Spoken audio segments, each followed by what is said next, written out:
What if the peace you've been chasing your entire life has been inside you all along? This isn't just a feel-good quote.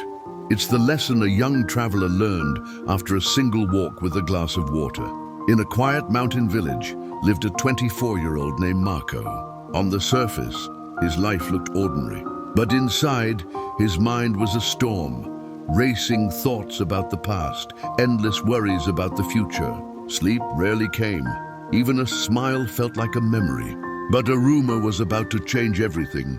Marco kept hearing stories of a hidden village deep in the hills. People said an old man lived there, once a famous city psychologist, now a hermit surrounded by nature. They claimed he could teach anyone how to quiet the loudest mind. Hope flickered. Maybe this mysterious sage held the key to the calm Marco craved. So Marco left everything behind. Days of winding trails and sleepless nights followed. The higher he climbed, the quieter the world became, until finally he reached a small house blanketed in green. On the porch, the old man sat with eyes closed, perfectly still, as if the world itself had stopped to breathe. "Grandfather," Marco whispered, "my thoughts never stop. I want peace, can you help me?" The old man opened his eyes and smiled. "So you seek peace? Then follow me." He filled a glass of water to the brim and handed it over. "Walk to the edge of the village and return," he said. "But spill even one drop and you fail." The path was alive with noise, children laughing, dogs barking, merchants calling.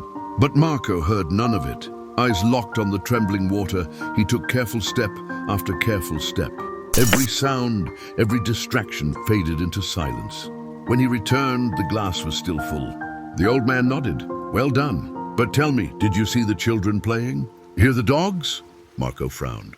"No, I only watched the glass." The elder's smile deepened. "That is the secret.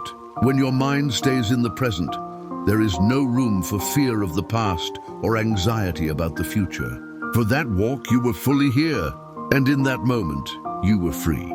Understanding struck like sunlight through clouds. Peace wasn't hidden in the hills. It had always been inside him, waiting for the noise to stop. Marco bowed. "Now I understand. To calm my mind, I must stay in this moment. That's where peace lives." As the sun set and birds returned to their nests, Marco began his journey home. He wasn't carrying a glass anymore, yet the stillness he felt was unshakable. The restless young man had become someone new, someone who finally knew how to quiet the storm. And maybe, just maybe, the same peace is waiting inside you right now. If this story touched you, take a moment to like the video, share it with someone who needs a little calm, and subscribe for more inspiring stories that bring a breath of peace to your day.